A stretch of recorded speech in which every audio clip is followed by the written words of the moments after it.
Hello and welcome back to the Sanderlands podcast. Today we are going through Oathbringer, chapters 28, 29, and 30.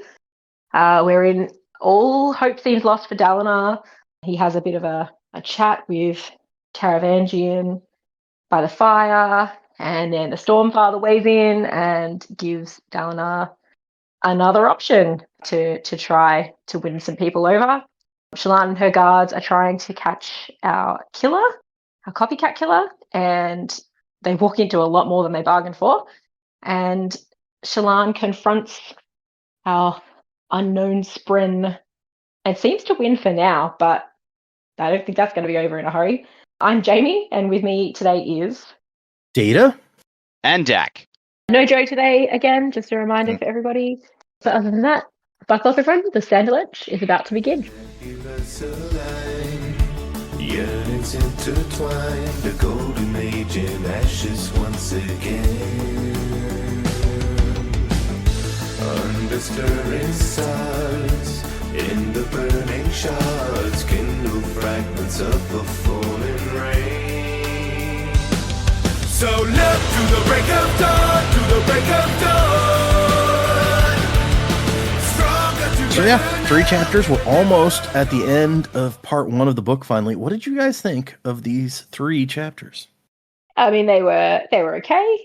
I thought the conversation with Taravangian in front of the not fire was all right. And you're sort of hearing Dalinar's head like going, this guy's he's not completely gone. He's there. And I'm like, oh, Dalinar, I really hate knowing something the characters don't know. Because you're crying out to them going, no, what are you doing? But I liked the conversation with the Stormfather and, being able to have a little bit of hope reignited in Dalinar for we've got another way we can try to get through to people. So like that was pretty good. But I think the real value this week, I really liked the middle chapter and the setup of where everyone was and how they were going to catch this killer. I thought that was a really good approach to take. And I mean, it certainly went places I didn't expect. I guess both physical and physical for Shallan. But yeah, it was clever. I liked how she was kind of running this team as Vale. It's like, yeah, okay, so we know that that's Shallan, but no one else knows that that's Shallan, and a bit confusing. But it was good fun. Our mother of lies, race something, was not at all what I expected to come out of that, and I'm still very interested to see where that goes. We seem to have, gotten over it for now, but obviously this will come back. Got a couple of new mysteries in there. The Pillar of Gems, that'll be fun. Yeah, good chapters. Still really liking the story where it's going, heating up at the end of part 1. So I'm sure some stuff will go down this week. Yeah, for everyone listening, we had a discussion before we were recording about how exactly do you pronounce the name of this new thing that we've met. And Jamie listened to the audiobook, so she had maybe an idea of how it was supposed to be, but we'll try our best on that. If we decide that the name is Ra's al Ghul, I'm sorry. These things happen. But you're really on target about things took an unexpected direction, because I don't think anyone saw exactly what happened coming. I mean, I who am I to speak to that? I guess you guys would be the ones to say. Did anyone see anything like this coming? Certainly wasn't in my predictions, no. I think I might have said idly at one point earlier in the show, it's like, maybe it's one of the Unmade doing something, but I definitely didn't expect it to come to a head so soon. It's true. It did happen quicker than you might have expected, yeah. Mm. And I also like how you point out, like Shallan is working as Vale. With this may be the first time that she's met people as Vale that she also knows as Shallan. And so I feel like it must be hard to keep track at some point. It would be for me anyway. It's absolutely not correct, because it's not at all how it's spelled. But in my head, I always pronounce it Ray Shepnir or Ree Shepnir, and that doesn't make any sense. There's not an N in there, but that's just what is in my head for some reason. It's really bugging me now. I'm going to try and figure out, maybe while Dak's talking, if I can get the pronunciation. I googled it because I was curious when we were talking about it earlier, and according to the 17th shard, let's see here, it is Rayshafir. No, wait, that's not right. That's how that person says that they pronounced it. According to Google's AI, it's Reshefir, but I don't trust Google AI. So Yeah, straight away that tells me, well, that's not how you pronounce it then. yeah, Stupid right. AI. See, Ray Shafir sounds right. Like, I feel like that is ringing Ray Shafir, something like that. Rayshafir. According I can see to, that. Michael Kramer, who I assume has spoken to Brandon about how things should be pronounced. One would hope, yeah. Sorry, no, it wasn't Michael Kramer. It was Oh, was it Kate Kate Redding? Yeah. reading. Yeah. So who knows? We may say it a bunch of different ways. I assume that people at home who read it as opposed to listen to the audiobook have the exact same problem because that's a weird ass name. So you guys can all feel the pain probably. As opposed to the audiobook people who are like, I mean, it's easy. It's Rayshafir or whatever, but they probably have no idea how it's spelled, so it equals out. It's a really weird name for a really weird spren. I mean, yeah, weird as hell, right? So Yeah. it works, yeah. Yep. So yeah, these chapters, the Dalinar one, it's another one of these ones where this is interesting. I'm not sure if we're really furthering the plot until like the very last page of it all. So still sort of in setup mode, but none of it was ever uninteresting. We hear word from the other kingdoms again, just finally telling Dalinar, nah, bugger off, mate. We're not falling for this. And he chats to Taravangian, who's like, yeah, like Jamie said, it's really hard knowing what we know about him when the other characters don't, because we're looking for the double meaning in everything he's saying. We're looking for everything he does is pointed towards a certain plan, and we're looking to see how is what you're saying getting you to that point. It's got to be in some way. We saw it that one time we saw inside his head, and everything Seth said, Taravangian's mind worked. Just like, how does that fit in? What do I need to say to make this work? Oh, okay, that's where that falls. I need to do this in order to make it move. It's like Taravangian, when he's lucid, he's always on. So you have to imagine like there's always something going on in his mind to push his agenda with every movement he makes, everything he says. So yeah, it's just so easy to fall into that trap of like, okay, what are you up to this time?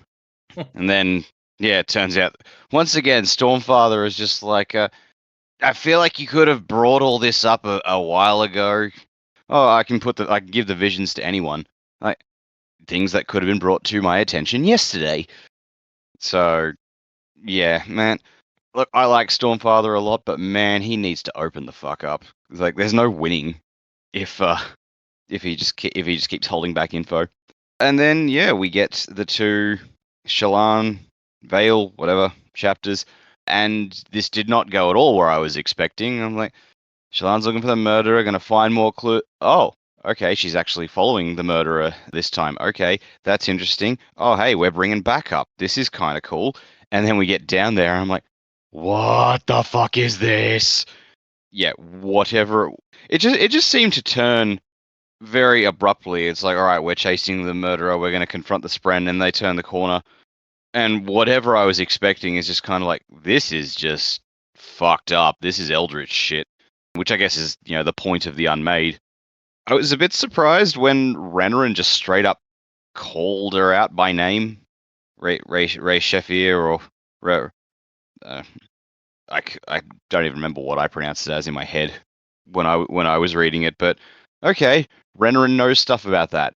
Again, Renarin, I think you need to start opening up about what you know and what you see, as it were, because it seems like you've got info about a lot of things that we need to know. How do your powers work? How is it that is it just as soon as you like look at something, you can see stuff about it? Because, yeah. And then Shallan kind of bests the damn thing, sort of, I guess. Yeah. The words to explain exactly what happened escape me a bit. I'm just like, okay, severe shit went down. Shallan somehow took on the Unmade and won, which is crazy as fuck. So, yeah, now I'm just like, all right, is this the point for the book? While Dalinar's trying to unite everyone, Shallan's on a merry adventure to take on all of the Unmade. Let's go. Yeah, I've got no idea. This section blew my mind a bit. There we go. Yeah, I like the phrase like eldritch shit because that's kind of the feeling that Yeah, it it's gives. like there was a touch of the Lovecraftian in this. Yeah, for sure. And so things got weird. And we'll get into it more specifically, when we get there. But and then you made a really good point about like Renarin seems to know it's almost the same thing as you said about the Stormfather, where it's like stuff. Why don't you tell us the stuff? But with Renarin, when like, you almost feel sorry for him because he says this stuff, and it's clear that like whatever he can do, whatever he's doing, he's not enjoying himself. No, but again, it's like all right, people can help you with this if only they know how. You need to, you got to help us help you, mate. Yeah, right. It's like open up. It's not like you got to go around talking to everybody, but find somebody you can open up to, and you know, get some of this stuff I do out. wonder, like he's got the camaraderie with Bridge 4 going on. We see that. So has he opened up to them because like maybe because he's lived so long in his dad and his brother's shadow, does he not feel comfortable opening up to them? But he's found himself with some camaraderie with the Bridgemen, so he's opened up on that side. Because now that Kaladin's gone, we've got no perspective character in the Bridge. That's true. I want to know what's going on with them. We keep like we've run into them a couple of times in Shalon and Dalinar's chapters, but we don't have a perspective inside. I feel like maybe Brandon is intentionally not letting us in Renarin's head because he seems to he does know some stuff, and so we're not allowed to know that stuff yet. Maybe. Yeah, that's probably it. But even so, like, come on, Renarin. Share with the class. Why do you know the Unmade's name? Are you guys friends or going out for drinks together later? She was actually his first friend. She got fired.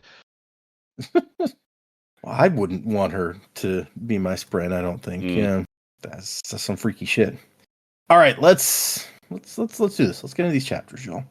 What chapters do we read? Jamie said 28, and that's our first one. My Kindle book was still on 30 since that was the last one I read, and I was like, I don't think 30 was what we're supposed to be reading. No. Let's see. This one starts out with, finally, I will confess my humanity. I have been named a monster and do not deny these claims. I am the monster that I fear we all can become.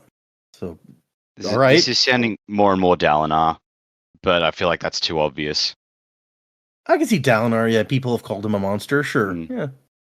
Yeah, I mean, I guess though, like we're so used to pointing things out. Like maybe the obvious is the right one. Like, should we be shocked if he was writing something called Oathbringer? I don't know. Yeah. Brandon, what are you doing to us?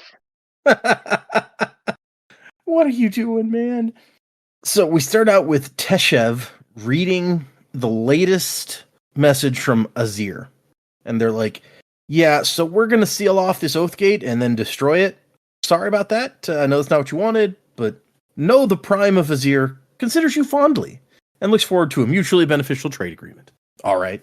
But a magic portal into the center of our city is too severe a danger. I honestly don't blame them for not necessarily wanting that. Like, especially with Alethi on the other end. It makes perfect sense. And hey, like you wanted a final answer, you got a final answer. There you go.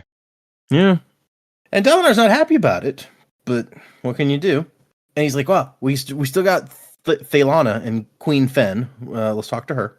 And we find out kind of as they're waiting that he has gotten a report from Shalon about the Spren doing copycat murders. And he's like, I mean, could that seriously be a thing? Spren killing people? Once again, hey, Stormfather, is this a thing that can happen? Yes. No. Yeah, okay. So I'm just going to, after you and Joe did the thing, I'm going to forever imagine the Stormfather as sounding like Guru from Team 4 Stars. Really? That was the Stormfather? Because we were making those jokes about Nail himself. Oh, that's true. You were, yeah. Not still Stormfather in my brain. I don't know why. That's weird. Yeah, like you're the whole conversation about, we could have Stormfather be Alan Rickman or Sam Neill hasn't stuck in your head. No, I guess not. I'm going to try to imagine it with Alan Rickman's voice now. We're going to see how that works out. And we get a reply from Queen Fen, and basically she's like, dude, leave me alone. I am busy, okay? My city's falling apart. I don't have time for your bullshit. And he's like, no, okay, I get it. I'm eager to send you the aid that I promised. Let's make a pact. You've dodged my request long enough. And finally she's like, okay, no is the answer. Like, you have to know by now that this coalition that you want is never going to happen. I'm baffled, honestly, she says, that you seem like you really assume this will work. To add insult to injury. Ugh. Yeah. Twist that knife. And she's like, surely you see, a queen would have to be either stupid or desperate to let an Alethi army into the center of her city. I'm not going to be the one who finally lets Thelana fall to you people. And on the off chance that you're sincere, I'm sorry. I like that she throws that out there. She's like, I mean, if you're being honest, then I'm sorry, man, but I can't take that chance. You always say that. I want to take a chance. They're getting no's on all fronts today, and it's not great. Dalinar is like very discouraged, and he's like, look, I need to go off and think for a bit. Like, what do I do now? But he doesn't have much time to think just yet, because Lynn, the messenger, who we've met a couple times before, she shows up and she's like, oh, Bridge 4 needs you. Yeah, they didn't say why. This is one of those. This character is showing up a lot in minor parts at the start of this book. I'm like, all right, what are you being set up for? You've got some big part to play coming up. I can feel it. Yeah, it does feel like she's being built in for something, huh? Are you a Taravangian plant? What are you? I think the first time we met her was when she asks Shallan, like, hey, you're like a Radiant, right? But you're a girl? Like, how does that work? Now I'm curious. I want to go back to the previous book. Did we meet Lynn back in Words of Radiance? Well, it's like, when did we meet her versus when did we learn her name? Because if she might have been in Words of Radiance just as like the scribe or whatever. Oh, hey, here we go. We did, in fact, meet her towards the end of Words of Radiance for the first time. As the whole army is heading out onto the plateau, she's one of the scouts that's bringing back reports. Yeah, okay. It says, Lynn was a solid-looking woman with long black hair and keen eyes. And she says, Shim and Felt are scouting those plateaus over there, and Felt will be back soon. So, okay. So that was the first time we met her. So she's specifically Bridge 4's scribe? No, I don't think so. At that point, she was... Just someone in the army. Scouting for Dalinar's army. Like, she seems to be like dedicated to Bridge 4 at this point. She shows up to do the Bridge 4 stuff, mostly. Yeah. Wonder how she got in there. Going for a position with Bridge 4, maybe? I don't know. I mean, now Dax got me thinking, if she's a Taravangian plant, maybe she would want to get into Bridge 4. He does have a bone to pick with that crew. I mean, even if he didn't, like, that's how important these guys are, Kaladin especially. So, having somebody on the inside would probably be very useful. But Lynn leads him to the section where Sadeas was killed, and we find Leighton and Pete, the bridge from Bridge 4, and they're like, oh, hey, we found something over here. Come check it out. And they noticed it because if you look up, there's a line in the stone leading from the window right near where Sadeas was killed all the way down. And Dalinar's like, huh. What could gouge cut in a rock wall like that? It almost looks like. And then you look down into these planter boxes, and there's the hilt of a shard blade. And obviously, as we know, it is Oathbringer. It's like, the killer must have dropped it out that window. And it landed all here. Those theories of like someone finding it and doing nefarious deeds with it. Wasted, I say. It's true. Yeah, so much could have happened, and it just sat outside the window in a planter box. How long's it been? A few weeks? I don't know, actually, how long it's been. It can't have been. It's been at least a few days. I don't know how long. Like at most, it could have been. I mean, there's been a whole lot of murdering going on. I imagine it's got to be at least 2 weeks. But there's a moment where the Stormfather's like, "Hey, you said you weren't going to carry a shard blade." Or a dead blade, he calls it. And Dalinar's like, dude, chill. I'm not going to bond it. I'm just holding it. And then he asks, like, well, this one doesn't scream as loudly as others. Why? And the Stormfather's answer to me is really interesting. It remembers your oath. It remembers the day you won it, and better, the day you gave it up. It hates you, but less than it hates others. So the fact that, like, the dead spren can feel any way about the people holding it is an interesting new bit of information. Yeah, once again, it's like a dead spren does not necessarily mean what we think of as dead. Mm-hmm. I mean, the screaming alone should be a good indicator of that. I don't want to hear dead people screaming. Yeah, that sounds really not fun. Yeah, that'd be intense.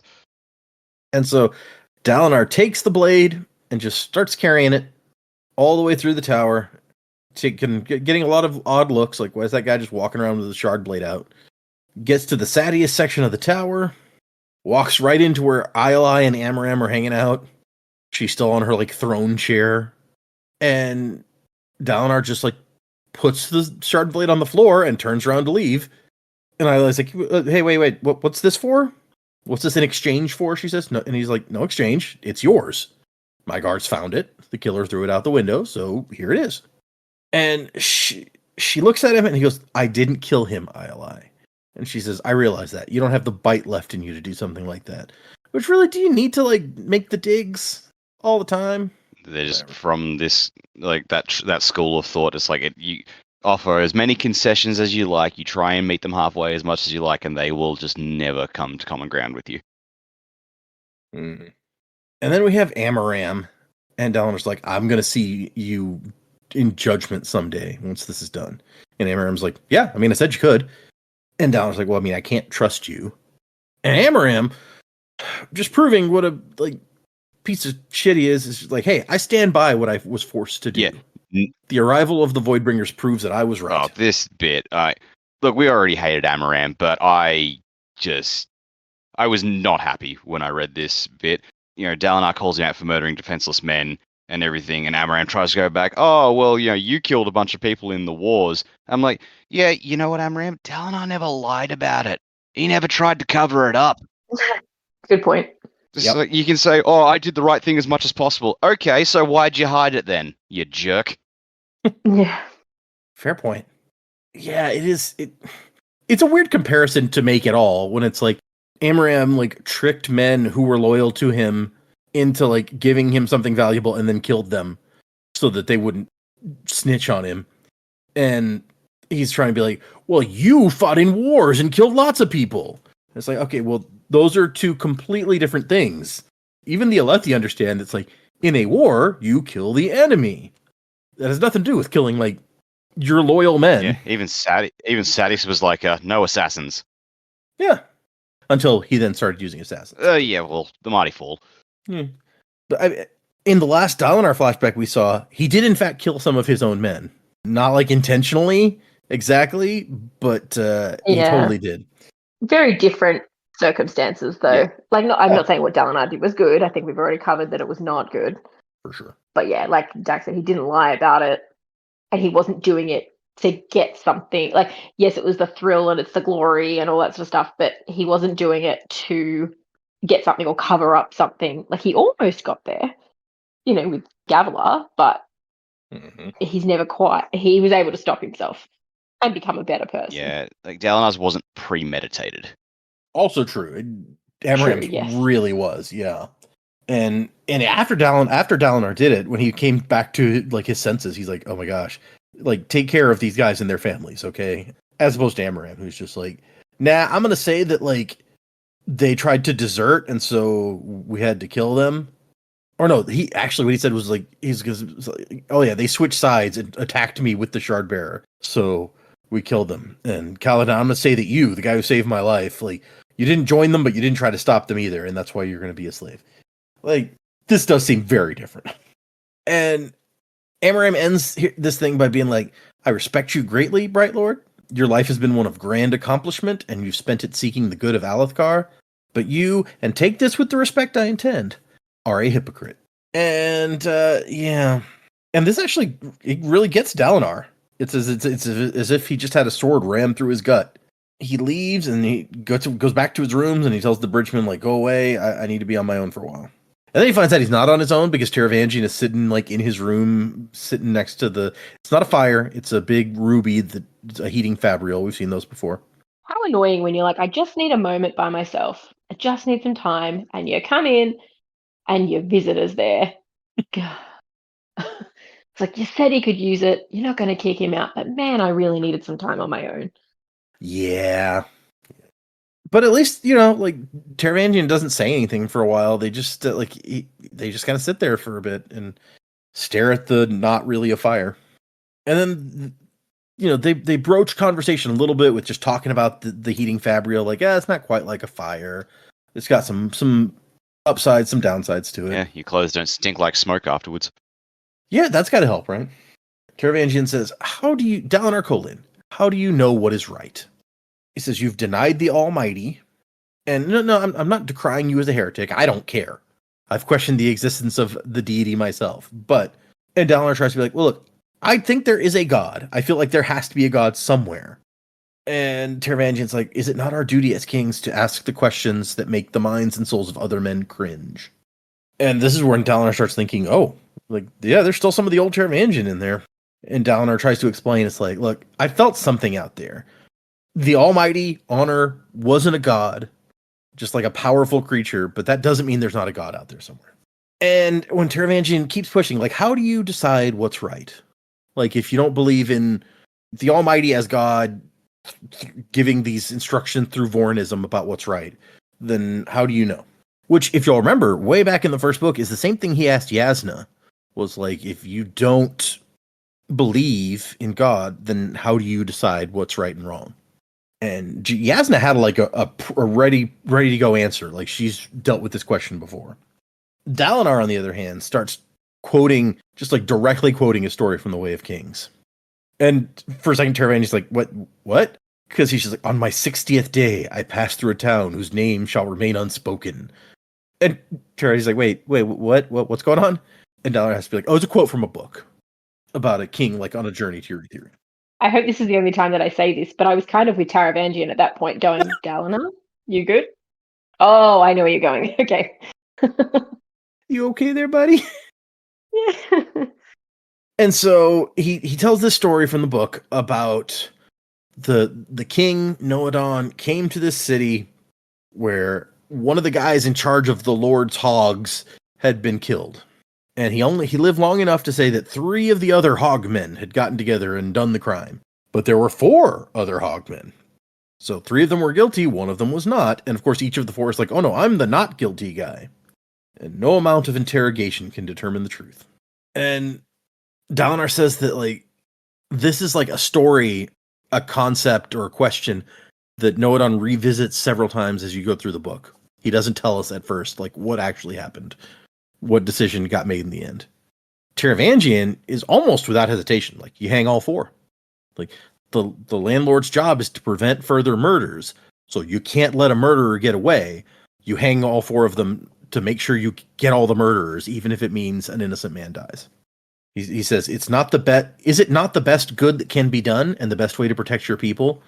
3 murderers stopped, 1 innocent man dead.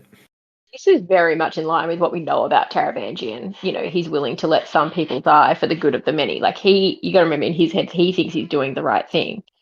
And you can see when he's effectively killing people to get their death rattles and all that sort of stuff. It's like, oh, yeah, look, I see why he jumped straight to, yeah, cool, you've killed 1 innocent person. That's very sad, but look how many people we saved. Mm-hmm. Maybe Dalinar will remember this encounter one day. You're right. It does seem kind of Taravangian. If you remember, there was the one segment of the diagram in the last book that was like, what price is too high? And it's like, any price. Because the goal is the preservation of humanity as a species. So no matter what the price is, it is worth it for that goal. So yeah, he's an ends justify the means sort of guy, it seems. Kind of guy. Yeah, 100%. Dalinar, on the other hand, is like, well, why not let them all go? If you can't prove who's guilty, then I think you should let them go. And Taravangian's like, yeah, okay, 1 innocent in 4 is too many for you. I get that. That makes sense. So he's open to other concepts, other solutions. And Dalinar says, no, any innocent is too many. And Taravangian's like, I mean, you say that, but the laws aren't perfect, and our knowledge is imperfect. So no matter what, the laws will claim innocent men. Like, we try our best to stop it, but it will happen here and there. And Dalinar's like, well, I hate that. And Taravangian's like, well, yeah, me too. But it's not a matter of morality. It's a matter of thresholds. How many guilty may be punished before you accept 1 innocent casualty? 1,000, 10,000, 100? In his mind, all that matters in the end is, have you done more good than evil? If so, the law is doing its job. So I must hang all 4 men, and I would weep every night for having done it, he says. And Dalinar's like, holy crap, this guy is... I'm still not understanding him. He's not slow at all. He's just soft-spoken. He likes to consider before he commits to something. Yeah, don't get too attached there, Dalinar. He likes The guy you meet tomorrow might be very different. he likes to consider before he commits to something. Never mind that, like 2 minutes ago, like he was presented with his conundrum and straight away said, "Yep, kill them all."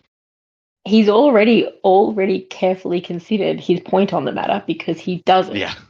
So, he doesn't have to stop and think about it a second time. It's like, yep, this is a no-brainer. I've already made up my mind. Yeah, but it's like that's not what Dalinar knows. Correct. Yes. Poor slow Taravangian. I thought you were going to say poor slow Dalinar. Like, he's not keeping up with Taravangian. He doesn't realize it. I mean, maybe young Dalinar. Yeah. I kind of hope at some point we see Taravangian have his really, really slow day. And so that Dalinar can be like, oh no, it's okay. This man is genuinely dumb now. This is not. They might not even let Taravangian out to talk to people on a really slow day. Yeah. It's like Dalinar just kicks in the door. It's like, I must speak with you. And Taravangian's just lying on the bed, like staring at the ceiling, going, yeah, while someone just ladles food into his mouth. And it's like, could you come back later, please? This is an awkward time. Dalinar reveals that eventually you find out the landlord took kind of the middle road. He imprisoned all four. So death should have been the punishment, but the way he describes it, he mixed together the guilt and innocence and determined that the average guilt of the four deserved prison. Which is a weird way to say that to me. Like, mathematically, the average guilt is this. So this is why laws aren't governed by maths. And Taravangian kind of just like looks down on that, like, oh, he was unwilling to commit. He wasn't seeking justice, but to assuage his own conscience. And there's the crazy. And then Taravangian's like, did the king who wrote the book, did he ever like say what he would have done? And Dalinar says, he said the only course was to let the Almighty guide and let each instance be judged differently depending on the circumstances. And Taravangian's like, so he wouldn't commit either. I expected more. And then eventually, like after another few minutes, Taravangian just like gets up and leaves. He puts his hand on Dalinar's shoulder and he's like, I understand. And he leaves. And then the Stormfather, apparently he's been listening. He's just like, yeah, he was a good man. What, Noadon? I like that even the Stormfather at this point is just like, you're not a hypocrite, mate. Like, even Stormfather's just like, dude, it's okay.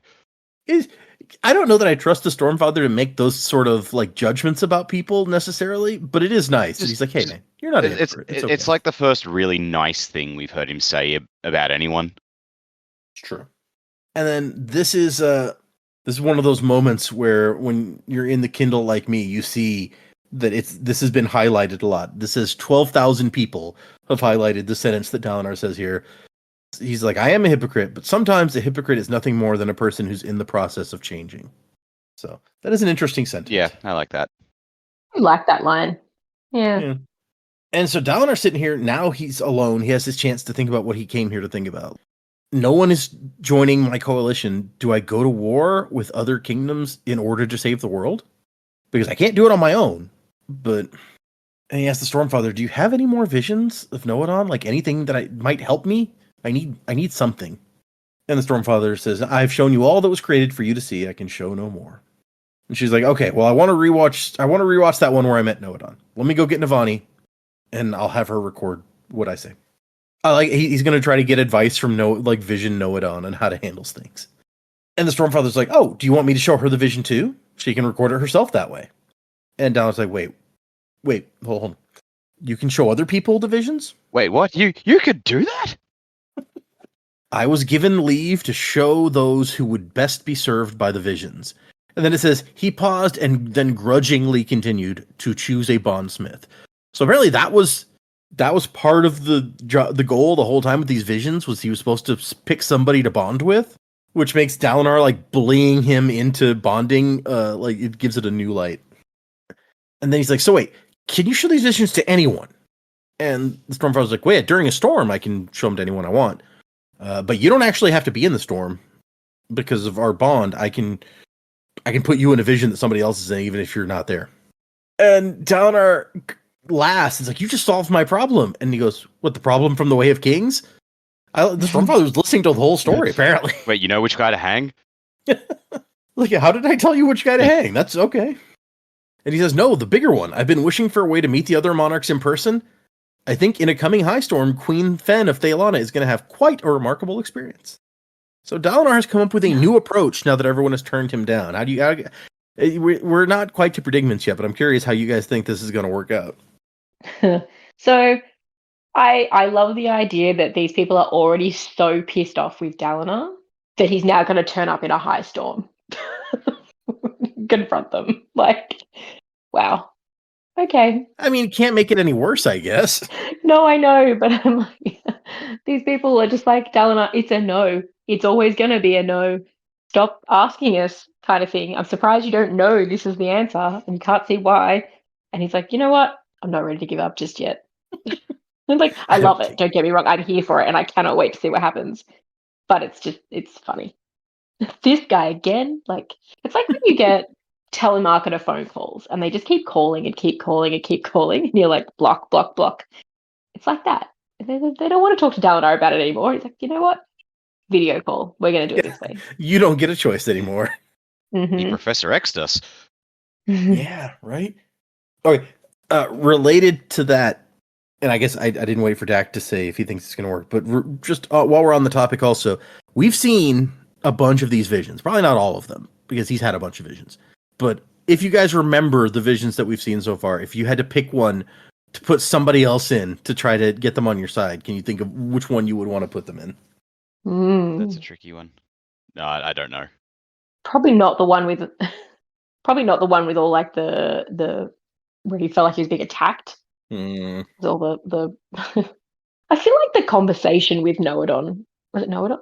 Yeah, well, when he met him, I feel like that would be a really good vision. Like, that's the one he wants to show people. That would be a good one. It's calm. You can sort of see what happened before. Like, that was like a big point for him. That's true. Of course, he already had like this bro crush on Noadon from having read that book a bunch. So true. Yeah. How meaningful it would be for somebody else, I don't know. But it's not a bad one because part of that vision is like Noadon's like, look, we've lost like 2/3 of all the people in the kingdoms have been killed. That's kind of a big to show how bad the desolation could be. Yeah, that wouldn't be a bad choice. All right, I'm sorry I stopped you before you got a chance, Dak. What do you think? Is it going to be effective to put someone in these visions? I honestly have no idea. I was just trying to make the Professor X joke, but fair. Yeah, no, I just, like whatever happens, it's going to be fun. So I can't wait to see that. Is he gonna try and access everyone through the storm, or is he just gonna do one monarch at a time? Because like if the storms come fairly infrequently, I mean, I guess he's got the storm weather so he can tell when they're gonna come. It's like, hey, can you just whip up another one for me? But yeah, no, I guess that would be my question. Like, are you gonna focus on? He says he's gonna focus on Queen Fen, but like, is he gonna talk to the Azish as well? To Gorks? Yeah, I don't know. So okay. Speaking, I don't know that we've ever had a good handle on how often high storms happen. Well, I mean, and so now I'm going to try to look. We know it's irregular because they've got a whole set of there's a whole industry like dedicated to trying to predict them. For sure, yeah. And we know there's that one like 4-week period where you usually don't have a high storm. We know that much. Yep. But like, is it like every few weeks? Is it every? So hold on. According to the wiki, like you say, it is variable. You got to try to predict on what day and when, even on that day, you're going to have a high storm. But it's once every few days is what it says, which is not super specific or useful, but I guess you can't be too specific when we're talking about this thing that's inconsistent. So, yeah, I mean, he could get a few of those done if he wanted, if it's every few days. Maybe. Yeah. Like if they're that frequent, it's like, oh, you can't just focus on one. If you have to wait a few weeks in between, it's like, all right, group call. So I like your point. It's like whatever it's going to be, it'll be fun. Which I wonder. We get to speculate on what Joe's going to think since he's gone for several weeks. But the politics thing is the one thing that he's repeatedly been like. I hope this whole book isn't like Dalinar trying to do politics. And now we find out that Dalinar's new approach to politics is going to be like kidnap people into magical visions. So I wonder if that changes Joe's view of the political wrangling. Political mass hallucinations. What? Say what? All right. That was the end of chapter 28. Chapter 29 is No Backing Down. And the epigraph is, so sit back, read, or listen to someone who has passed between realms. Which, once again, speaks, like, we don't know many people who have passed between realms. That feels like a Yasna thing, but maybe Shalon. I guess Shalon has also done that. I was gonna say maybe Shalon does it later, or Dalinar does it later, or whoever else we were guessing. But Shalon has. Well, if it is Dalinar, I hope he packed his bags because it sounds like he's going on a trip. And he may not have the ability to get back if he was gonna. Yeah, that wouldn't be good. So this chapter is from Vale's perspective. She's prowling around the market, and we find out that Shalon's team is out here watching for an act of violence. And specifically, what Vale thinks is somebody was hung for hitting another guy over the head with a bottle and killing him. And so what Vale expects is she's got her people in bars watching for a freaky spren thing to bash somebody with a bottle. And she's even got them images of what the guy looked like. So it's like, find somebody who looks kind of like this and watch them. And apparently we've been doing this for a few nights because she comes in and Gaz and Red are in one of the bars. Like, she's got everybody split up into teams of 2. And Gaz is like, nothing yet, same as the other nights. And Red's like, yeah, not that we're complaining. As he drinks, like, this is the kind of soldiering I can really get behind. And I like that Vale's like, it's going to happen tonight. I can smell it in the air. And Gaz is like, yeah, you said that last night. And then Red tries to hit on her. Like, tell me, sweetness, don't you want to stay here with us a little longer? And this guy is not one to be deterred, because she goes, most men who've made a pass at me end up missing a finger or two, Red. And he says, I'd still have plenty left to satisfy you, I promise.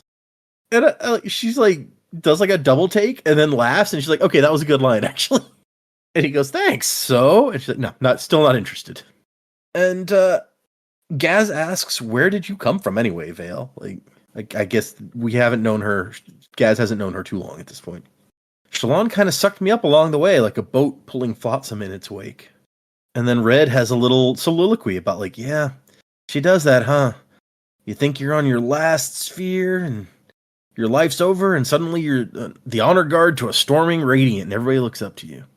And Gaz is like, yeah, so true. Shut up, Gaz. So I'm sure. I'm just waiting. Like, I'm sure Dak has an opinion on Gaz. Everybody looks up to Gaz these days, Dak. I'm sorry to tell you. Shut up, everyone. I mean, not Bridge 4, but they're cooler. So, and there's a whole section which actually is a little bit weird to me, where she's thinking about, like, yeah, Vale's a real loner. Or no, Vale wasn't a true loner. She needed people. I mean, yeah, she scammed them sometimes, but she just loves experience. Now, Radiant could take people or leave them. We don't hear anything about Shalon, I guess, but yeah, those two. Let's just spin the roulette wheel of who is Shalon being today. And then there's a scream, and she's like, finally! And she runs out there, and here's Vatha. And Vatha's like, it wasn't like you said. It wasn't a bottle to the head. Come on. And she follows, and there's a guy, like, got thrown off of the top of a structure and was hanging by the neck. And she's like, dang it. It didn't imitate the attack with the bottle. It imitated the execution. Yeah, I didn't see that coming. When she had her plan, I was like, this is a really good plan. Just wait and see. But how do you know which crime? Because they're not only replicating murders. Yeah. Yeah. They're replicating violence and death, not necessarily like unlawful ones. Yeah. I guess in the end, like, the plan was still good. She had enough people in enough places in the market that even though it wasn't what she expected, when it happened, they managed to track it. And Vatha's like, oh yeah, like, the killer dropped that person up there and then just jumped all that distance. How? And she's like, where are they? And he says, oh, Glurv is tailing them. Glurv. There's I can't take that name seriously. I agree. Glurv. It sounds like a Futurama name. Yep. 100%. It sounds like someone's trying to say a Futurama name while drunk. There's Glurv. Glurv. And so they find Glurv, who points down some tunnels, like, it's a man wearing all black. He went that way. She starts running, finds some women, who's like, hey, did you see a guy run past? Yeah, and he went that way. Okay. And then she kind of loses, like, she gets to a point where there's no more people to tell which way. And so she's not sure which way the guy went. And then Pattern's like, it's there. To the right, the shadows are off. The wrong pattern. And sure enough, there's a freaky shadow thing over there. Man, Patton's useful. Right? Patton is the best. He's a good spren. Yeah. Best Spren. Most useful, anyway. I mean, the Stormfather is now able to put anybody in visions anywhere in the world. That's also pretty useful. Yeah, but you know what? When Patton has information to share, he shares it. It's true. Whereas Stormfather is just like brings it up like way later, and it's like, oh man, we could have been doing this the whole time if only you'd spoken up. Overgrown lamp. And so eventually she chases the thing down and it squeezes into a hole in the wall 2 feet wide. And Shallan's like, Pattern! Like, get in there. And then she starts chopping into the wall with her shard blade, trying to follow it. And it turns out, like, she discovers after she makes the hole in there, that, like, she sees some metal in the wall. She's like, oh, there's like a secret door here. Interesting. All right. And on the other side of the door is like a spiral staircase descending into darkness. And Shallan's like, well, we're gonna have to go down there. And Pattern goes, now? And she says, she nods, but it's like, first, you go get Adolin and tell him to bring some soldiers. And he goes, you won't go alone, will you? She's like, no, I promise. So he takes off. And she realizes she's wearing Vale's clothes. So, like, she can't let Adolin see her like that. So she takes off the coat and hat and hides them, and then, like, creates a new illusion of Shallan over the Vale clothes. She's gonna have to go back for Vale stuff later. Yeah, right? Or buy new ones, I guess. I don't know. And then there's what I think is a really odd little section where it's like, Shallan was innocent, lively, quick with the quip, even when nobody wanted to hear it, earnest, but overeager. Yeah, she could be that person. And then she thinks, well, that's you. That's the real you, right? So why do you have to paint that face over another one? Yeah. This is troubling to me. I'm worried about Shallan. Yeah, agreed. And just in time, she's put on her Shallan face because a blue uniformed guy with some gray at his temples shows up, and she's like, what's this guy's name? I've learned some about Bridge 4, but like I don't remember them all. This is Teft, isn't it? He's got to be Teft. I think he's with the gray at the temples. I feel like he's a frequent Teft descriptor. Yeah. Finally, the real MVP. It's about time, Teft. And then more Bridge 4 guys show up along with Adolin wearing his blue shard plate. We got the Lopen in here. It looks like he brought all of Bridge 4, including Renarin, who's also in his plate. And Shallan shows a shocking amount of restraint and does not refer to him as creepy. Yeah, right? Yeah. She does say he looks less frail when fully armored. So I feel like that's a real backhanded compliment. Yeah. But Why did Shallan have to be Shallan and couldn't be Vale down here? I guess if Pattern showed up and was like, come on, Adolin, then it would be pretty clear that we were going to Shallan. If Shallan wasn't there, that would be weird. And Fair enough. And if I assume that if there came a situation where she needed to bust out her shard blade and she was as Vale as the time, and Adolin went, oh my god, another shard bearer, and then she's like, we need to talk. But obviously, like, Shallan's honor guard knew she was down there. Or they didn't follow her, did they? No, they didn't follow her, yeah. Okay. Because I was like, how did she manage to switch that out and people not? But no one else knew that's where she was. Okay, I think they started out following her, but like I think it mentions that with her Stormlight, she's able to keep running way longer than them, so she kind of lost them. He's too quick. Yeah, okay. All of a sudden it was troubling me. I was like, how did she manage to go from Vale to Shallan and everyone was cool with it? But no, they're two completely different sets of people. Yeah. Pattern goes, I found Adolin. And she's like, yeah, I see that. And Adolin, great moment. He came to me in the training rooms screaming that you'd found the killer and said if I didn't come, you'd probably, and I quote, go do something stupid without letting me watch. And Pattern goes, stupidity. Very interesting. Oh, I love Pattern. Pattern is the fucking best. He's so good. And after Pattern talks about how great stupidity is, Adolin's like, oh, you should visit the Alethi court sometime.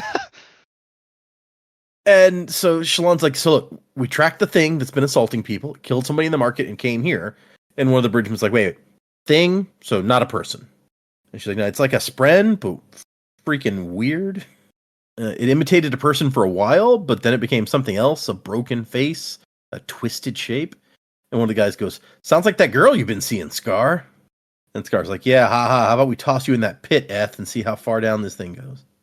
It seems like the time to harass someone about who they're seeing.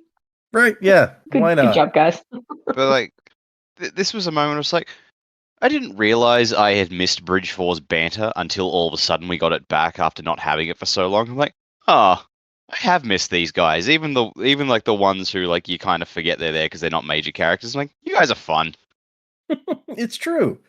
And it's Lopin who brings us a little bit back on topic, and he's like, wait, so the Sprent, it killed High Prince Sadius? And Shallan is thinking, like, I mean, no, we know that it didn't, because it was copying the murder of Sadius, but we don't really have time to get into this. Long story, the point is it has murdered lots of people, so we need to deal with it now. And then Lynn is here again, and she's like, hey, we passed this place like a dozen times. It's weird that there's this secret place here. And Tef's like, yeah, you're right, Lynn. Why hide a room like this? That's when Renarin, he's like, he whispered, leaning over the pit, there's something down there. Something ancient. You felt it, haven't you? He looks at Shallan. This place is weird. The whole tower is weird. And Tef's like, hey, man, you're the expert on what's weird, so we'll trust you. And meanwhile, Lopin and Rock start arguing about who's the weirdest on Bridge 4. And she's kind of impressed that Renarin actually is like part of the crew. That in itself is weird. Renarin has friends? Who could accept someone so creepy?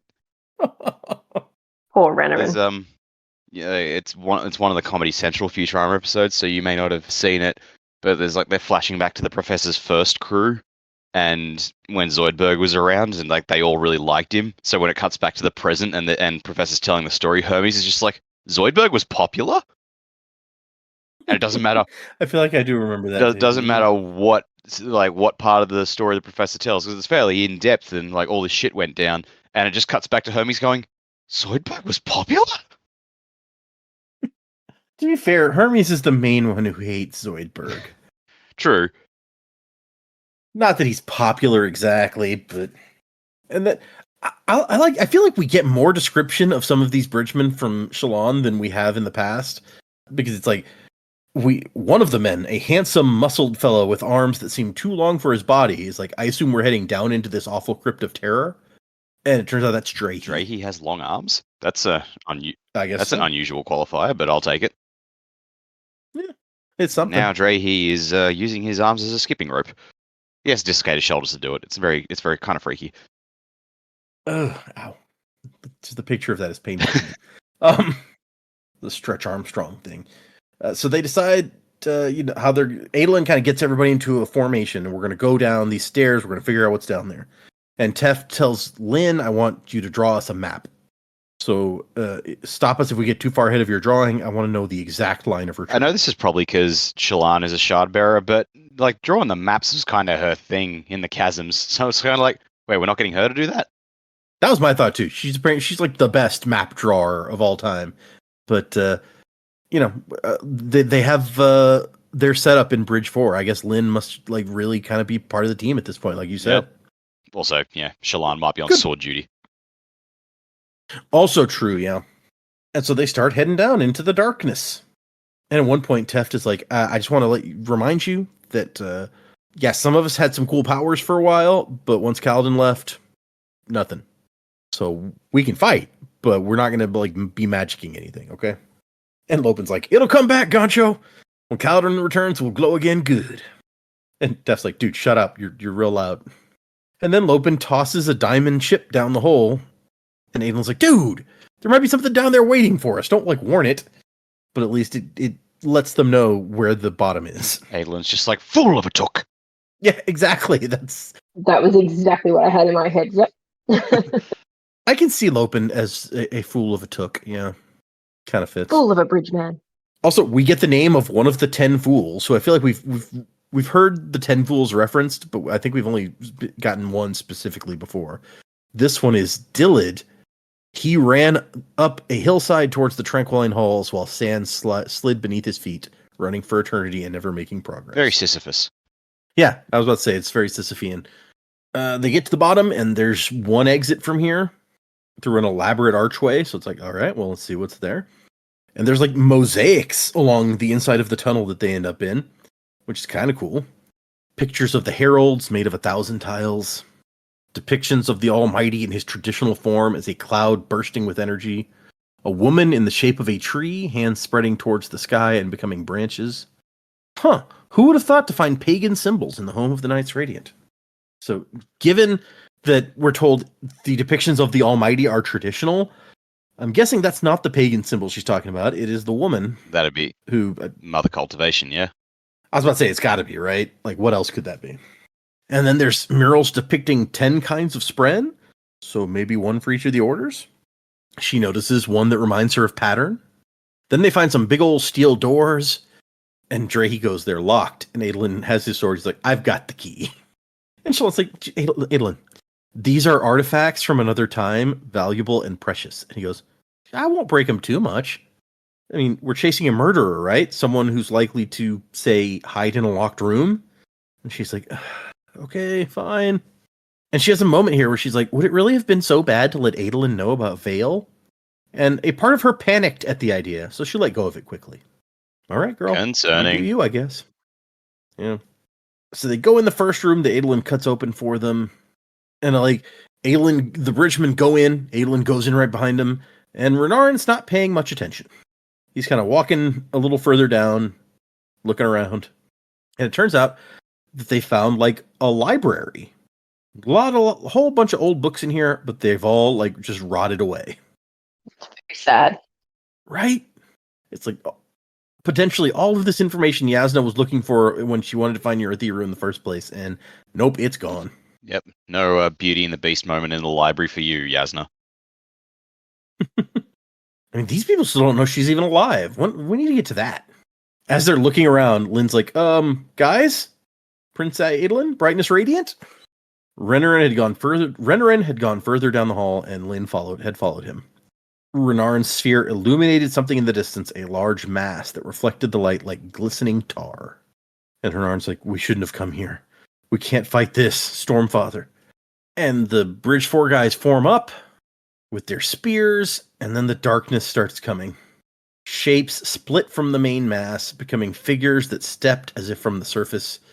Creatures with 2 feet, and soon grew faces with clothing. And Renarin whispers, she's here, one of the Unmade. Ray Shafir, the Midnight Mother. Pause for a second. Let's see, have we heard Midnight Mother before? That sounds vaguely familiar. I feel like it is, but I also could be getting mixed up with something out of a Moon Knight comic. Fair, yeah. Let's see. Midnight. It was mentioned one time before in one of the epigraphs of The Way of Kings. Ray Shafir, the Midnight Mother, giving birth to abominations with her essence so dark, so terrible, so consuming. She is here. She watches me die. That's one of the death rattles. Oh. There you go. So cheery. I wonder what we thought of that epigraph at the time, because that would have been at least a year and a half ago. I mean, we didn't even know about the Unmade at that point, so it was probably just like, all right then. Okay, what do we do with that? And so Aelin goes like, Shalon, run. Men start back up the hall, and he charges forward at the things. And Shalon is looking, and she's like, hey, these guys look like us. Like, well, you can tell that one of them is supposed to be like Teft, and one of them is Lopin. And 2 of them are like bigger, and they look like they're wearing shard plate. They're not like perfect copies or anything, but you can tell that they're copies. Identity theft is a serious crime, as Chef knew. Meanwhile, Renarin, as Bridge 4 retreats, Renarin's just kind of like hypnotized by the monsters. And Teft has to be like, attention, Renarin, to the line! He's like, all right, yeah. And so these midnight figures start to dash forward, and they get, stabbed with spears and stuff by the bridgemen. The things bled vapor when struck, a darkness that hissed from them and dissipated into the air. Like smoke, Shalon thought. So they're weird, gooey tar monsters filled with smoke. So that sounds kind of like the thing from that vision that Dalinar had, like the weird smoky monsters things. It does. So okay. I don't know what to make of that yet, but that's where my mind went. I mean, at least it would explain, if that was the case, it's like, okay, so those weren't the Voidbringers, they were something from this Unmade thing. Yeah. I mean, yeah, what exactly that means, big picture, yeah, who knows. And Shalon, meanwhile, is like, I know you. I know what you're doing. You're trying to imitate us, but you fail. You're a spren. You don't quite understand. And Aelin's like, Shalon, run! And she's like, no. And she kind of just walks up. She finds one that's like a copy of Navani, but Drahe stabs it through the face, so it's a Navani with a big hole in the face, black smoke escaping. Which was interesting, because at first I was like, does this thing have to see it to copy it? Like, be with it to copy it? Yeah. But then not necessarily. Explains how it could copy Vale imperfectly, and has obviously seen what Vale did to the Horn-Eater, but has seen Navani to be able to replicate it. That's a bit terrifying, because Navani's not there. Yeah. Well, and you bring up a good point, because, like, we didn't see any freaky black things in the middle of that room when Shallan stabbed that guy in the hand. So how is she seeing these things? Well, I imagine she could just become another figure at that point, just be someone there. Maybe. Mm. Okay, so Shallan gets the impression that this thing could have just, like, destroyed them all, but the Midnight Mother wanted to learn. She wanted to fight with spears.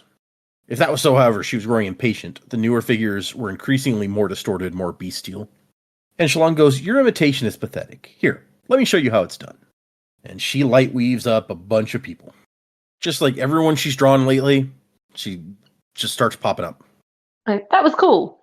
Way to piss off the already angry Midnight Mother, Shallan.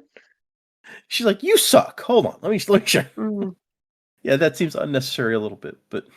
And it, like, the creatures don't seem to know that these things are fake, at least at first. And it kind of holds them off for a second when a whole army of people just appears all of a sudden. But then they start forming up again from the blackness, and it says, like beasts, featureless blobs with teeth sprouting from slit mouths. Which, that sounds freaking horrifying. And Aelin's like, how are you doing this? Why are they afraid? And Shallan's response is, has someone with a knife, not knowing who you were, ever tried to threaten you? And he's like, yeah, I just summoned my shard blade. And Shallan goes, yeah, it's like that. All right, girl. I don't know that was the best simile, but at least not the most clear one. And so Aelin's like, I'm sorry, Shallan says, so we have to choose. Are we going to retreat or attack? While the Midnight Beasts are a little bit off-put. And Aelin's like, well, I don't know. What do you think? And she says, I don't know. This creature, she's been watching me. She's changed how I see the tower. I feel like I understand her, a connection I cannot explain. That can't be a good thing, right? Can we even trust what I think? Which is, okay, very helpful. And so they decide to push forward. He's like, Bridgman, you ready to give it another go? We'll last longer than you will, Goncho, even with your fancy armor. And so she says, clear the way for me to the middle. I need to be close enough to touch it. And so that's what they do. They go in, start fighting again. Now the monsters are just like not even close to human.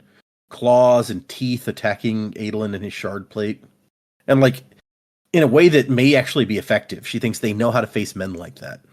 And then she weaves up a bunch of versions of herself. Just a bunch of different Shallans. Even Vale pops up in there. And she walks up to the thing and touches it. And that's the end of the chapter.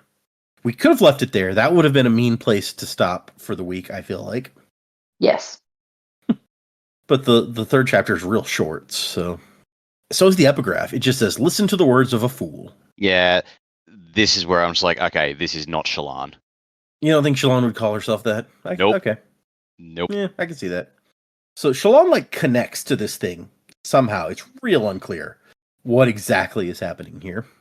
And it's described as like they're both opening to each other. They can both understand each other in this moment.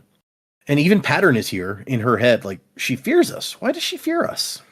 This thing was ancient, created long ago as a splinter of the soul of something even more terrible.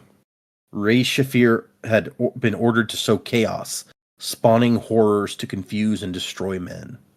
Over time, she'd slowly become intrigued by the things she murdered. And Shallan pushes forward to try to attack, quote, because it's like a psychic attack. She drew up Stormlight and pushed herself further into Rey Shafir's essence. The creature trembled, and Shallan saw the reason for its fear. It had been trapped. The event had happened recently in the Spren's reckoning, though Shallan had the impression it had in fact been centuries upon centuries. Rey Shafir was terrified of it happening again. The imprisonment had been unexpected, presumed impossible, and it had been done by a Lightweaver like Shallan, who understood the creature. So at some point, another Lightweaver managed to trap this thing somehow, and it does not want that to happen again. And so Shallan uses that to give it the impression that she can do that thing. And Ray Shafir ain't having that, so it leaves, essentially. Determined to get as far from Shallan as it could. And once it's gone, like, all the midnight creatures have dissolved away, and everybody's more or less all right. And she asks Adolin where it went, and he points to the other side of the room where a tunnel goes down into the mountain. And Eth is like, should we chase it? That looks like it goes a long way. And Shallan's like, nah. Post guards, but I don't think it's coming back. And Taft goes, yeah, guards seem like a really good idea. Like, she's gone, she's not coming back. She's someone else's problem now. I mean, yeah. Maybe she'll go hang out with the Night Watcher nearby. Shallan looks, and it turns out the thing that Ray Shafir had been, like, on top of was a giant pillar in the middle of the room, set with thousands upon thousands of cut gemstones, most larger than Shallan's fist. Together, they were a treasure worth more than most kingdoms. So yeah, guards. Very, Good call. Very Dragon's Horde-esque. Yeah.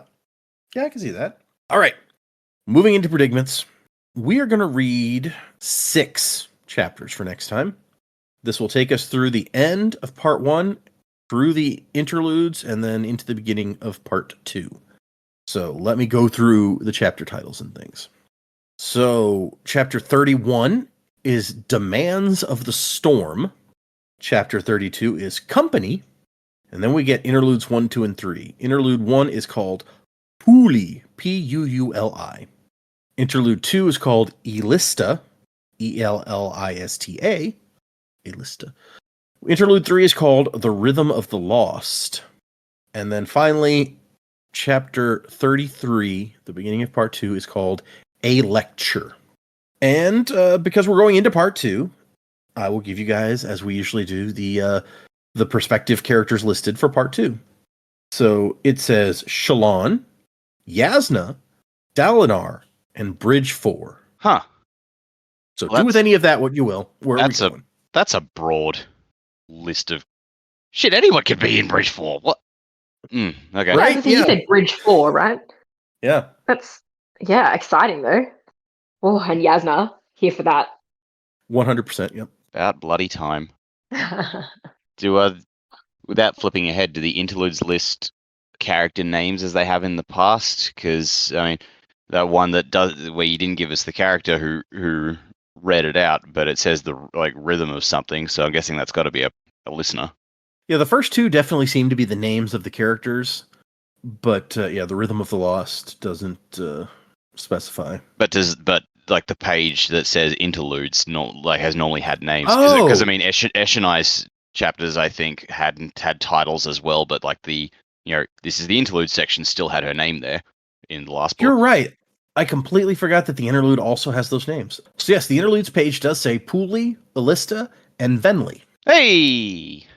Cool. We get confirmation of what the Parshendi are up to. Yeah. Okay, well, in terms of the interludes, I don't know what to expect there, but it would be nice to see what they're up to. It sounds like we will probably get Venli's interludes maybe throughout the book, because if the others are named, if it was a one-off point of view, I think it would just be her name. But yeah, in terms of what's going to happen there, not really any idea. I feel like we're probably going to hit the climax of the part 1. Unless we probably hit it already, unless something really crazy happens in the next chapter or 2. Demands of the Storm. I kind of hope we start to see Dalinar's plan come into effect. But otherwise, no idea. Coming out of one part into another part, like zero clue. I'm usually on the wrong page about what's going to happen anyway. Long term, I hope Dalinar's plan works and you get some more people on side, especially because Taravangian does not really want that to happen, I think. So it would be good to get some other characters on side. And Shallan, I'm really worried about Shallan and now the, mother of lies, this interaction and what that will do to her. I think we're going to, in the next part, maybe continue to see... Was she listed as a perspective character? Hold on. I think she was, but let me look again. Yes, Shallan is the first one on the list. Yeah, okay. I was like, I'd be surprised if she wasn't. She's pretty major. That's true. I mean, Kaladin's not listed, but also Kaladin could be just part of Bridge 4. So Yeah, I don't think we'll see Kaladin's perspective unless he reunites with Bridge 4. And I'm not sure. I feel like he's kind of been out of it for a little bit. I expect Kaladin to maybe be out of it a little bit longer. Shallan, I think we'll see a bit more of this spiral for her. I'm really worried about what this will do for with all his personalities and things. But I hope we get to see a bit more of her and Adolin. You know, we have obviously come quite a significant step in terms of the crime, that the copycat crime. This seems to have resolved that aspect of it, but they're still going to have to investigate who killed Sadius. So where that investigation takes them, who knows? And I guess it's probably pivotal to get to what does Rashafir see, what are they duplicating, what clues in that will potentially lead to Adolin or not. You know, if they're replicating they've replicated what happened, but how much of that is part of public record? Like no one else was there, but did they see it happen from inside the vents or something? Yeah, I'm curious as to how this will come into it, but I don't know. I think it's probably too early for them to resolve Sadius's murder. I think I've liked seeing Iolai sort of pop up. I think she's going to be scary, terrifying, exactly like what I thought. But obviously, my earlier prediction of she's involved in the copycat killing is not a thing. But I do think that she's going to present, like between her and Amaram, a pretty scary front for our protagonist at some point in the book. But yeah, that's just kind of thoughts where we're going, really. I don't have anything overall in terms of prediction. yeah, Iolai's definitely got potential, right? Like she's the sneaky one, was the sneaky one of that pair. So now that she's kind of presumably like she's taking the lead in this relationship with Amaram. He's the high prince, but like she's still the one sitting in the throne. So yeah, like she could be scary for sure. I agree with you. Oh, like what is she gonna do though? Like she's not in a position of a lot of power up here in the tower. Like Dalinar has mostly unified the Alethi behind him, but I don't know. She might be able to do something. I think too. I mean, she's got her own investigation going into Sadius's death. What would she find that the others can't find? Like, it's not like there's other witnesses and stuff. Like, I don't think that necessarily they're in danger of having Iolai expose Adolin. However, what could happen once Adolin was found out? I think that would be the scary bit there, because she absolutely would have a leg to stand on. Like, she doesn't think Dalinar did it, and I don't think she thinks at the moment that someone close to Dalinar would have done it. But once it came out that someone close to Dalinar did it, what does that do for her? Like, people siding with her and people going against Dalinar. And that's just something that he would not need. Like, Dalinar would have to take some pretty serious action against Adolin for that to be considered resolved. But I don't think Iolai would be happy with that. Yeah, that's a good point. It could turn like the tide of public opinion against him. Although it's hard to know with the Alethi, like how much, like they find out that Dalinar or Dalinar's son killed his enemy High Prince. Do the Alethi go, "Oh, foul! Like that's messed up," or do they go, "No, yeah, that's about right. Like that's what I would have done." So yeah, I don't know. It'll be the political piece, I think, that will be bad there. Yeah, I think you're right. Also, good point that they have now solved the copycat crimes. They don't have to worry about that happening, presumably, anymore. If Rashafir has really gone far from here, as far from Shallan as she can get. I mean, obviously, not having copycat murders or assaults, it's a good thing. But it also means that presumably Shallan has fulfilled the task that Mraize gave her for the Ghost Bloods. So now we got to wonder what information is she going to get about her brother. Very true. I'd forgotten about that piece. And also getting other people on our side.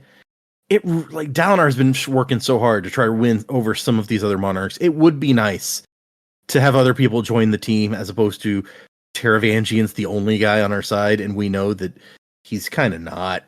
So, yeah, it's about time. It would be nice if we could Dalinar get some backup. It'd be really nice to have something that Taravangian hadn't foreseen in his diagram. That's true. Yeah, I wonder if any of this is in the diagram, because the diagram was like, Mm. kill Dalinar if he looks like he's going to take charge. So have we just gone so far past that it's not? I don't know. Yeah, who knows? Yeah. Well, I'm glad you asked, because that was my first prediction. I assume, Jamie, you were done? Yes, and evidently Dak knows. Off you go, Dak. Yeah, so chapter titles, people, I've got no idea. But yes, no, my prediction of what Taravangian is currently up to. So we know that he failed to kill Dalinar. Now, what we've seen of Taravangian is that he's an opportunist. Like, he inserts himself into a power vacuum and tries to take over. So that's what he's trying to do now. It's not enough to kill Dalinar now, because Dalinar has, even though no one else is joining him and people are terrified, Dalinar has the power of Urithiru. He's got the Stormfather on his side. Taravangian wants that. So it's not enough just kill Dalinar now. He has to set it up so that Taravangian can take it.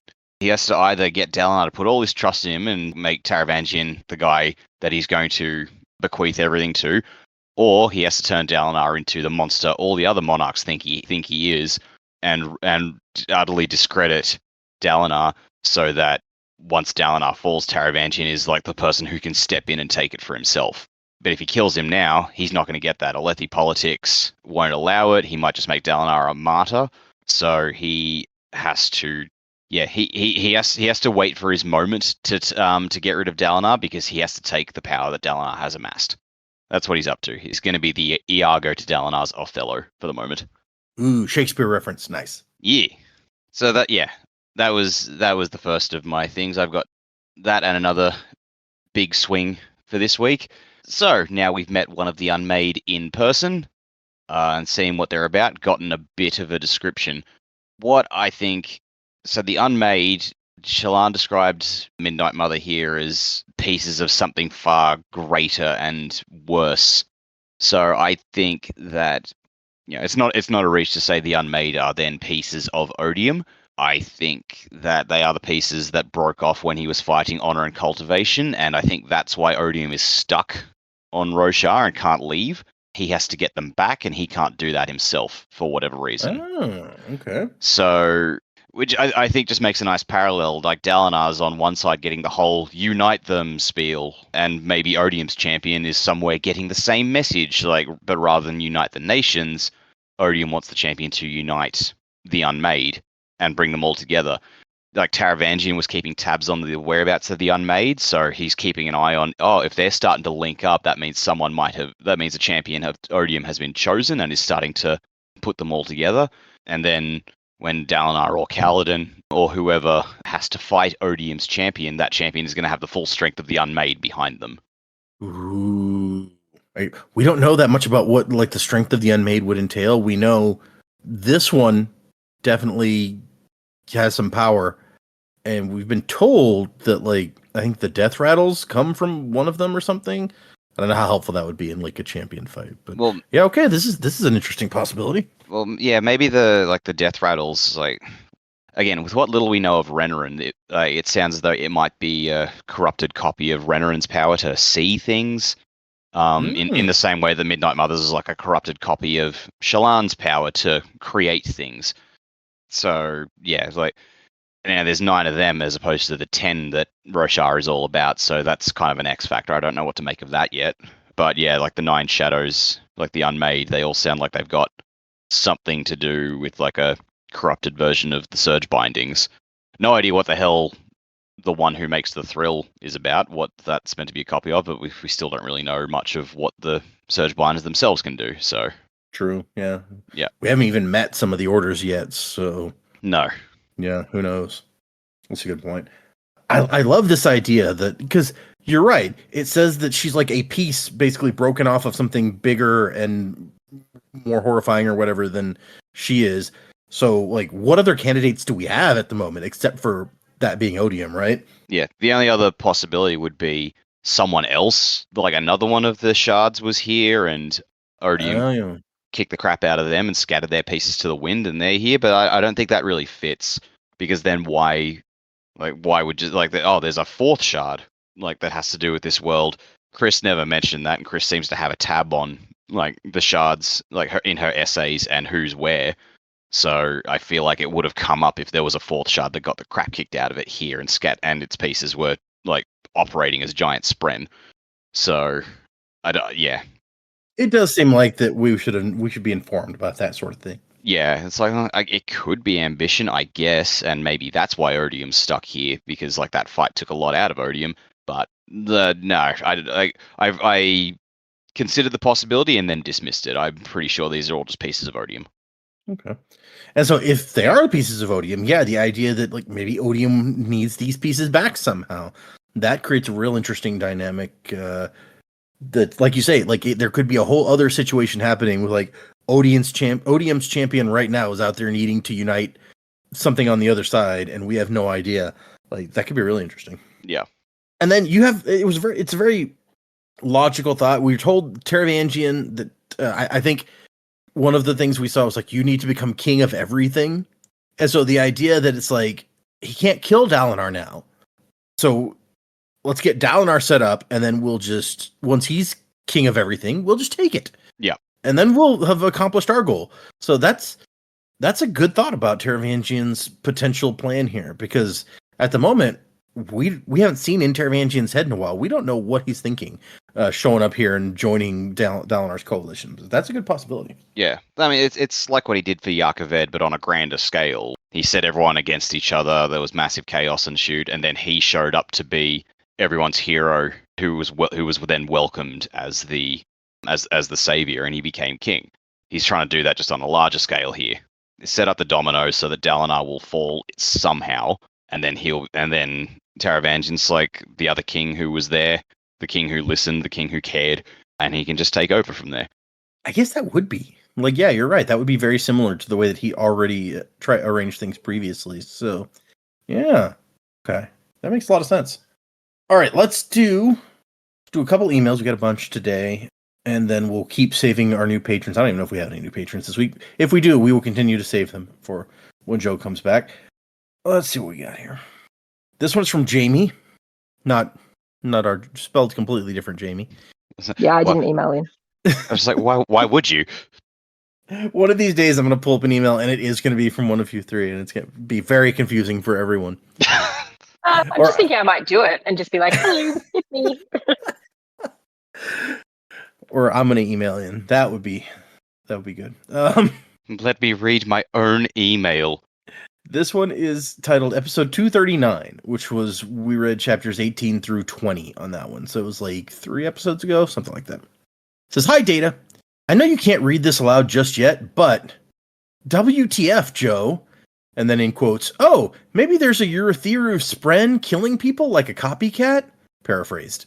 "Well, that's not 100% what's going on. He's so damn close, I literally said out loud, how does he do this?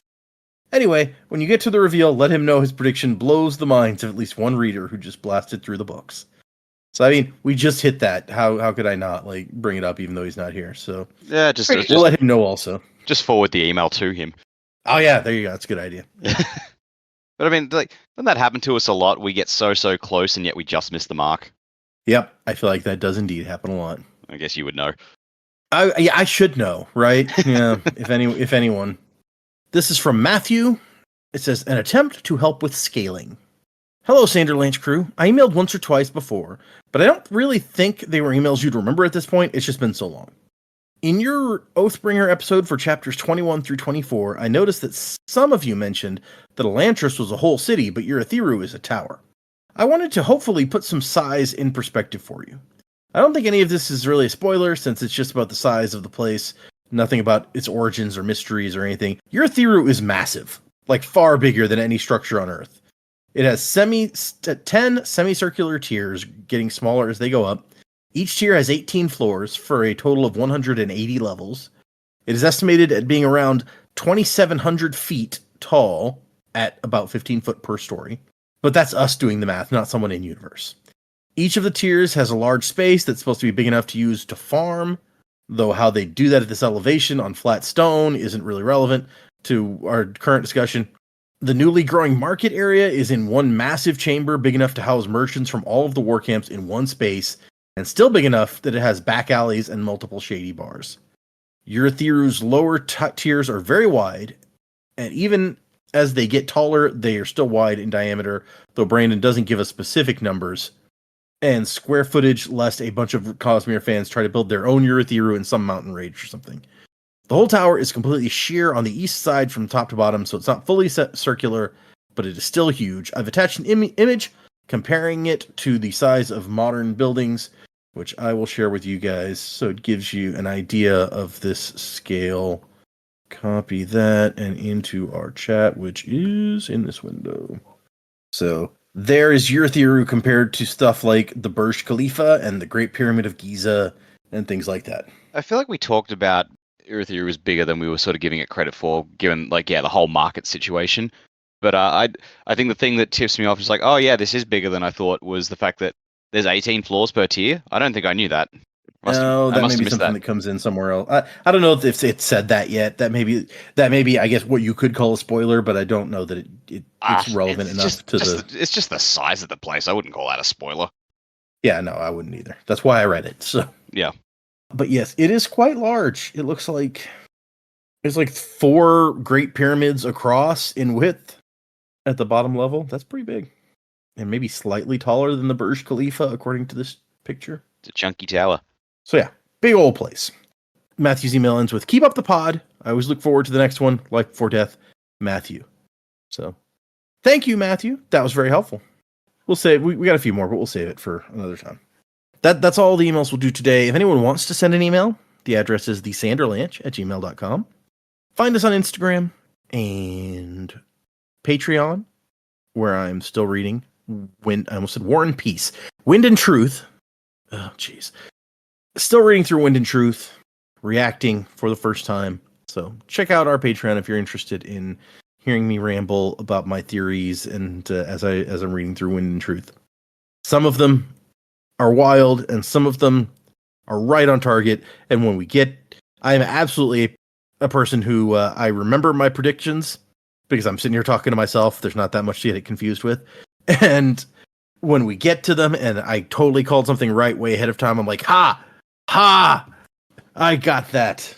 I do a lot of patting myself on the back when that sort of thing happens. So check that out if you guys are interested, people out there. But thank you to all our emailers. Thank you to our patrons. You guys are awesome. People on the Discord chatting it up there. Tickets are not exactly on sale yet, but ticket things are happening for the next Dragonsteel Nexus currently. And so there's been some buzz about that in our Discord, but also in other Discords I'm in. So that's the big thing kind of happening in the Sanderson fandom at the moment. They put out a thing that was like, look, we don't know how many people are going to want to go this year. If you're interested in going, sign up for this newsletter. And the only thing this newsletter is for is tickets for Dragonsteel Nexus. We'll see how many people are interested in going. If there's less interested in going, then we will have tickets. Then everyone who signed up for the newsletter can get a ticket, and we'll put the others up on general sale. If more people are interested in going than we have tickets, then we will have like a random thing to decide who gets to buy tickets first.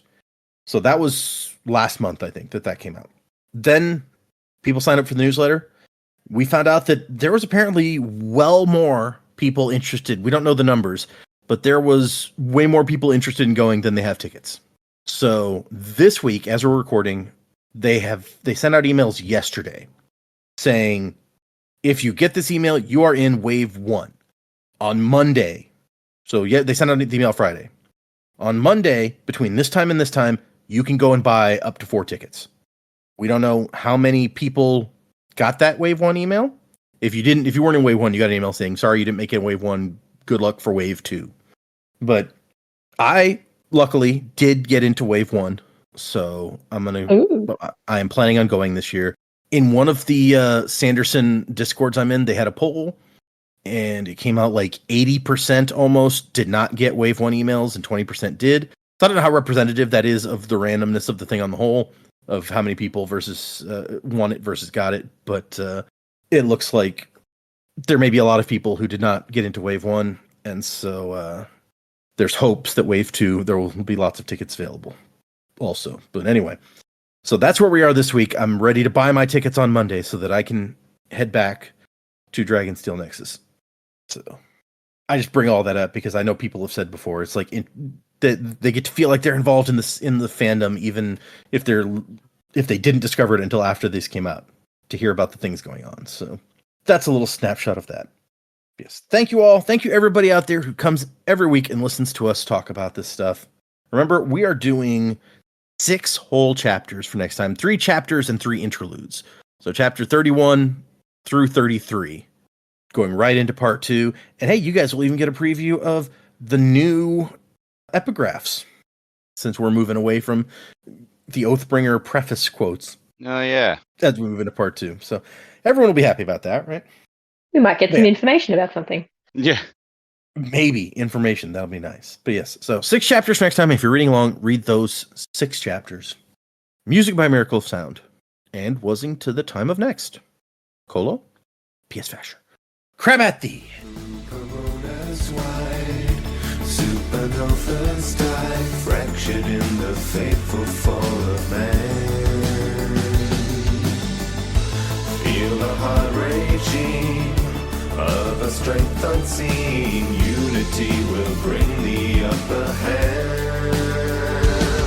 So look to the break of dawn, to the break of dawn.